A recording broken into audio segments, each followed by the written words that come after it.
শেৱালি ফুলিলে বকুলো ফুলিলে গোন্ধে মলে মলাই যায় নিয়ৰৰে টোপালে বগৰীৰে বুকুতে মানিকী মুকুতা হৈ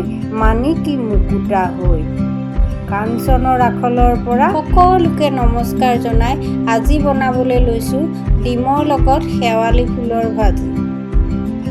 তাৰ বাবে মই অলপমান শেৱালি ফুল লৈ লৈছোঁ।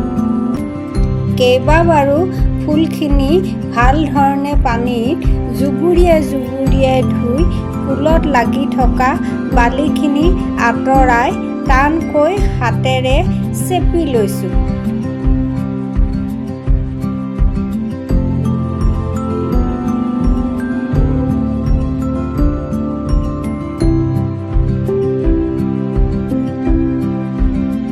গেছৰ ওপৰত কেৰাহী এখন পাতি অলপমান সৰহকৈ তেল দিলোঁ।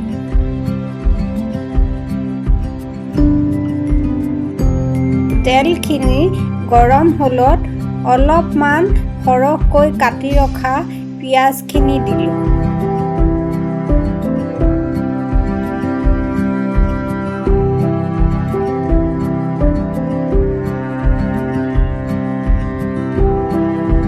পিঁয়াজখিনি অলপ সময় ভাজিলোঁ।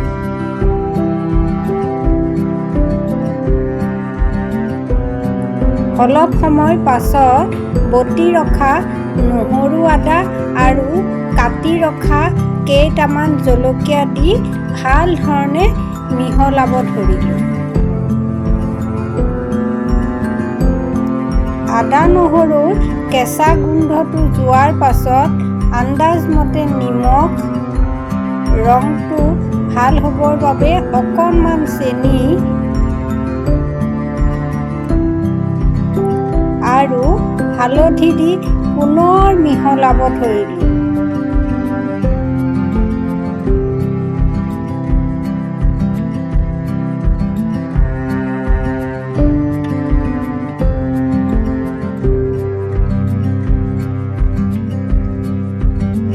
ভাল ধৰণে মিহলি হ'লত শেৱালি ফুলখিনি দি ভাল ধৰণে লৰাব ধৰিলোঁ।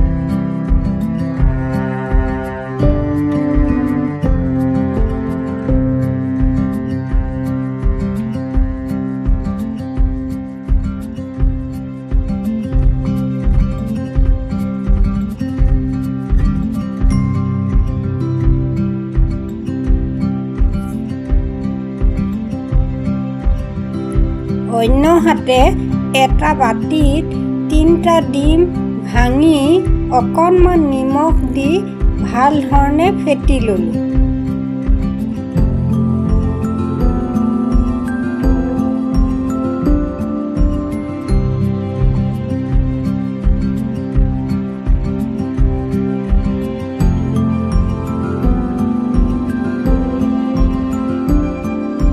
শেৱালি ফুলখিনি সিজি পিঁয়াজখিনি আদা নহৰুখিনিৰ লগত মিলি গ'লত ফেটি ৰখা ডিমখিনি ঢালি পুনৰ মিহলাব ধৰিলোঁ।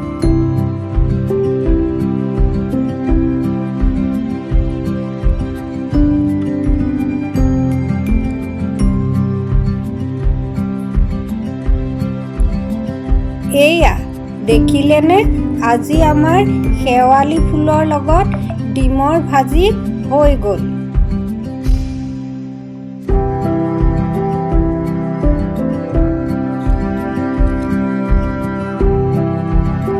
এখন কাঁহীত ভাত, শেৱালি ফুলৰ ভাজি, বুট মাহৰ গুড়িৰ পিটিকা, পোৰা কলৰ ভাজি, তিয়হৰ চাটনি, লাওৰ ভাজি, ৰহৰ দালি আৰু পনৌনোৱা শাকৰ লগত মাছৰ আঞ্জাখন দিলোঁ।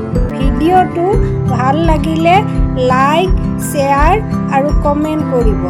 লগতে ছাবস্ক্ৰাইব কৰি কাষত থকা বেল আইকনটো টিপি দিবলৈ নাপাহৰিব।